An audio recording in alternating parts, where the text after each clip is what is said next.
Hello and welcome to GuyLogic. My name is Temko and this is Rive, a 2D action shmup platforming-esque game developed by Two Tribes and also published by Two Tribes themselves over on Steam. This is going to be their very last title on the banner of Two Tribes because they are calling it quits on the studio and moving on to greener pastures. And with that, I wish them the best of luck. But before they head off and on, they are giving us a Rive. And we're gonna figure out whether or not they are leaving the gaming development scene with a whimper or a bang. But before we head into the game proper, we're gonna take a look at some options and settings. And if you're not so inclined to sit with me and talk about settings, you can press the annotation on screen and skip straight on ahead to the gameplay section. For the rest of us, let's dive into some settings. Sound level wise, you have 3 options for music, effects, and voice. This is fine. I would have liked a master volume on top, but that is not a necessity, as much as these 3 being separate is, so that is really good.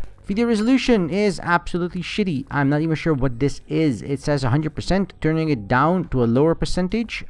It goes by 10% points increments, so 90, 80, 70. It crashes the game 8 out of 10 times. I have no idea what this is or what it does, but it's not working in any way I can discern. So fix that, developer. Other than that, we have controller bindings. You can switch between 2 different types of controller key binding, but you cannot change the key binding themselves, which is pretty straightforward and often the same case, and you can check between A and B, whichever you prefer. The game runs absolutely fine on a controller. In fact, I'd go so far as to say it runs better on a controller than a keyboard, which is a bit of a shame in regards to a keyboard and mouse, as they are releasing it on PC, but it is not unplayable. But then again, controller does run better. I tested with a Steam controller, which is the controller I generally use, but it should work on all normal controllers you have available. Also, we have keyboard shortcuts. These are all rebindable if you are so inclined. There's also something weird. There's some other shortcuts used as well, such as the enter key for entering a warp gate. That is not in this list and not rebindable, which is really weird. So this seems to be a limited subset of keys that you will be needing to use. Really strange. Then it has screen shake on or off and full screen on or off. No full screen window, sadly.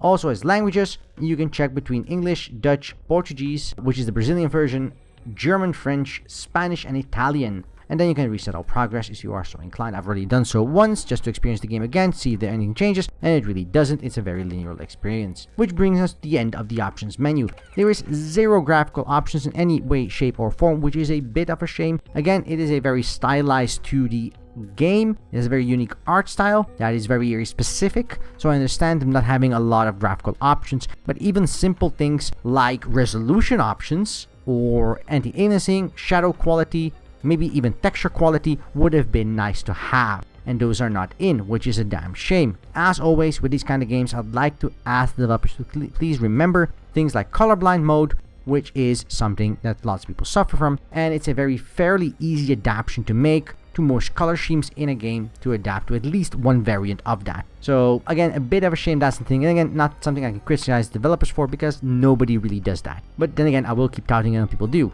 So that is really that. The game runs fine at 60 FPS. I have no idea if it is locked or not at any specific FPS cap, not 30 at the very least, but it doesn't have any options to change that or anything of the sort, so that is a shame again. The game should have speedrun mode and single credit mode, but I have not unlocked these. I have no idea how to unlock them either. Maybe they're not in the review build. Maybe I just haven't gotten to the point where the game unlocks them. I genuinely do not know. But for now, we're going to go dive into the hard mode and show you a little bit of gameplay and talk all about that. So let's go ahead and do that. So let's go ahead and dive into the first mission and just show you a little bit of the gameplay from the get-go. I'll try not to spoil too much, but the game is pretty much linear as it gets, so there's not a lot of divergence. So what I'll be showing you is basically what you'll be getting. That's why I'm starting at the first level. As you can see, the game's all about shooting things. In this first level, you shoot asteroids, later on you shoot robots, various different kinds of enemies, you dodge lava, all that kind of stuff. In a classic shmup sense, you shoot stuff and to keep up your multiplier bonus. So you want to time shooting stuff to keep that bonus up. As you see, mine dropped, and then I had to regather that bonus, and which cost me points, which will affect my scoring on the leaderboards. There's 2 types of leaderboards. There is your friends and Steam contacts leaderboards, and then there is the global leaderboards. Obviously, not a lot of people are on those at all currently, just some people that are having these review copies. Other than that, the game is really about holding down the left mouse button to shoot. Because you don't really use ammo, there's no other energy or conservation mechanic where you have to keep track of stuff in regards to your regular attack. your special attack, which is in the bottom right using the command keys 1 through 4 or your key bindings on your controller, you can use special abilities. These are missile barrages, stunning Tesla grenades, short range shotguns in essence. All of these you get special ammunition for, and you have to unlock these using the upgrade system in the game. The upgrade system is very minimal and very linear as well, which is a team running through the game.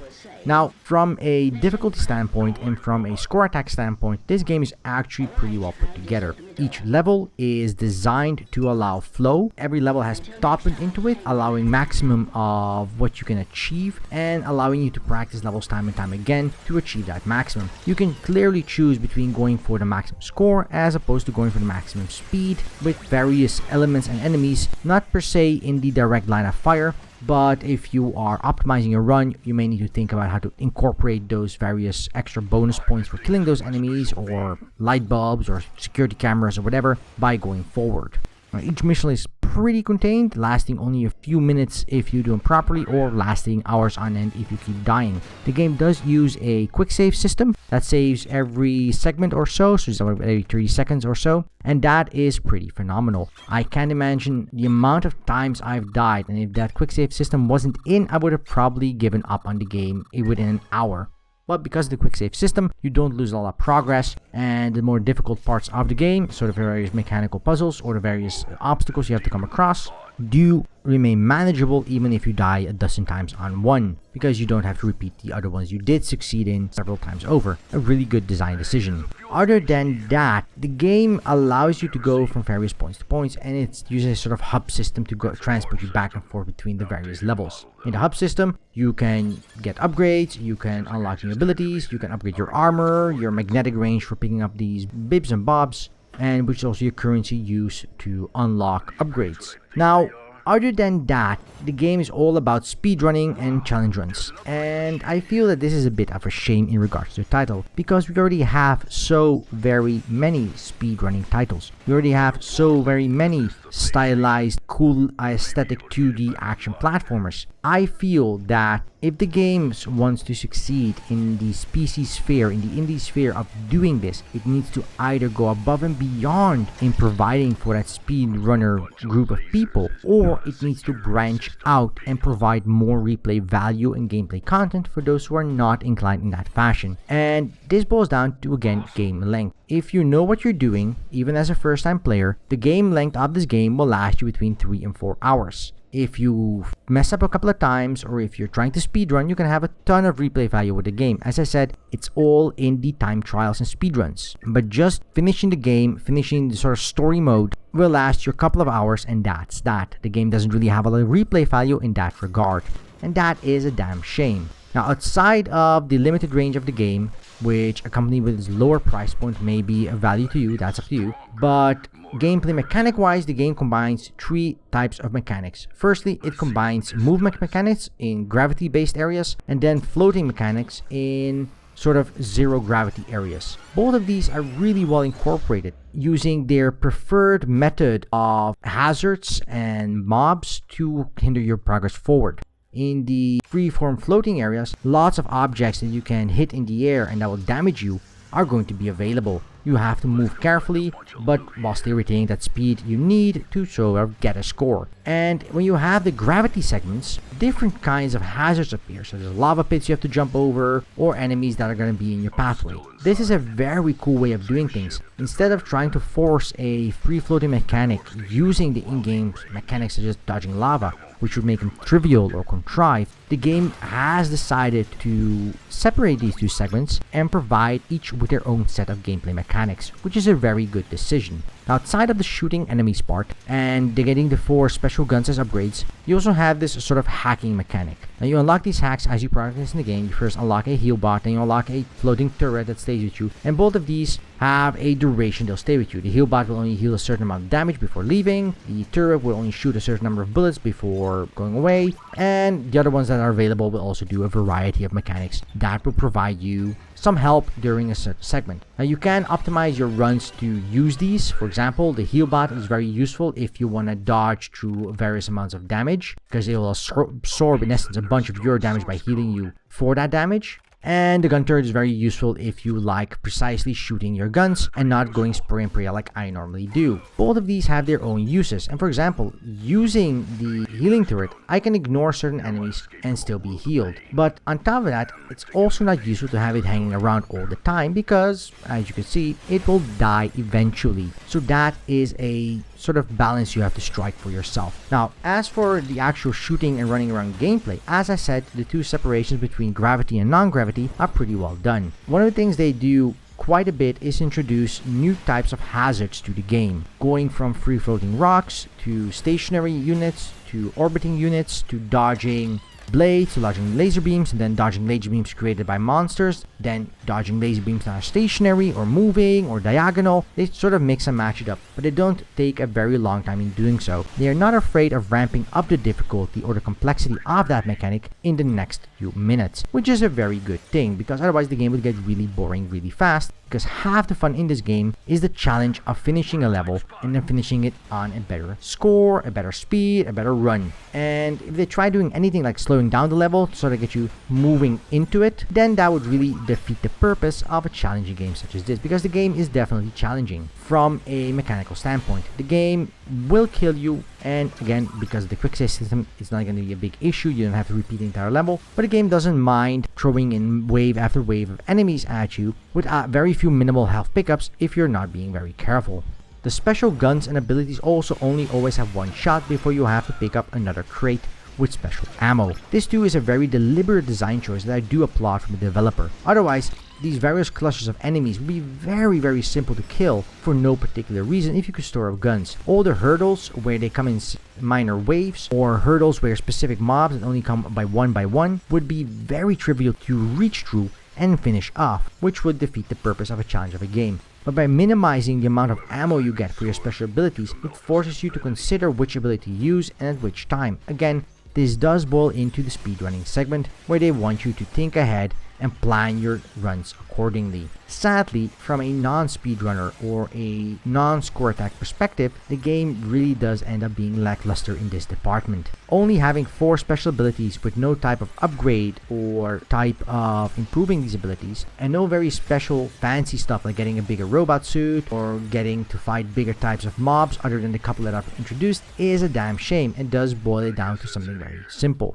Once the mechanics are all introduced, the game doesn't innovate any further, and the various boss fights are also only variants on the actual gameplay you've already encountered. They don't introduce anything unique in and of themselves. Yes, they're challenging, they're only challenging because of the mechanical complexity or twitch skills required to get them killed. They're not complex in that you have to think or use your brain to go past a certain boss. And again, that is a bit of a shame. Now, this is something that many speedrunning games do, but sadly, too many games that tack on speedrunning as a halfway afterthought, as a sort of, but we do have longevity. Look, you can speedrun. Often miss the point of doing this and end up being lackluster in that department, while trying to be very focusing on their initial puzzle platforming or action platforming experience. And Rive does suffer from that a little bit. Now, Rive is in no means a bad title, and if you have an interest in puzzle platformers or action platformers, or even if you have an interest in shmups, this might be a nice little divergence. But from a standpoint of being a good platformer, good speedrunning title, the game does miss some crucial features, such as actually having the ability to run practice runs or time your runs on screen, so you know whether or not you're improving on a certain segment. That is a bit of a shame. Also, just from a story narrative experience, the game does lack some definite replay value, even in minor diverging storylines that some other games have. Once you finish a title, that's it. There's no hidden secrets, there's no extra bonuses there, and that is a bit of a shame. Now, granted, none of this makes Rive a bad title, based on the price point of $15 or your regional equivalent. Now, the in-game art and story work and sound assets are all pretty good. They're not perfect, and there's some really weird stuff going on occasion, especially when lots of enemies die at the same time. Sort of becomes a bit of a visual and oral clusterfuck in terms of what you're experiencing. But these situations are not that often and can be overlooked. From the other side, the game does have a very pleasing aesthetic. it is very clear, even in the very large amount of clutter on screen from the various bullets, enemies, and explosions, what you need to do and what you need to look at. I never had the idea of that I was lost or couldn't find myself or didn't know what I needed to do at any given time. And for a shmup or a action platformer, that is one of the most important things to do, and Rive does definitely succeed in that department. So overall, I would say Rive accomplishes what it tries out to do: a light-hearted, interesting action platforming experience with speedrunning elements. Is it going to be the next speedrunning title of 2016? No. Is it going to be the best story-driven experience ever? No. But it's an enjoyable title with a cool art asset and great production value. And if you are into this sort of gameplay, then I would definitely suggest you check out Rive on Steam on September the 13th when it comes out. Other than that, its lackluster upgrade system and its very limited linear storyline are definite downsides to the game. So take a look for yourself and decide whether or not Rive is your kind of game. So thank you for watching. If you liked this video, press the like button below. If you didn't like this video, well, there's a dislike button for exactly that purpose, and leave a comment. Tell us what we can do better. Tell us what you like. We want to hear back from all of you. And if you want to see more content like this on the channel, just press that subscribe button down below and we will deliver. And until then, I wish you a good day, and until next time, right here on GuyLogic.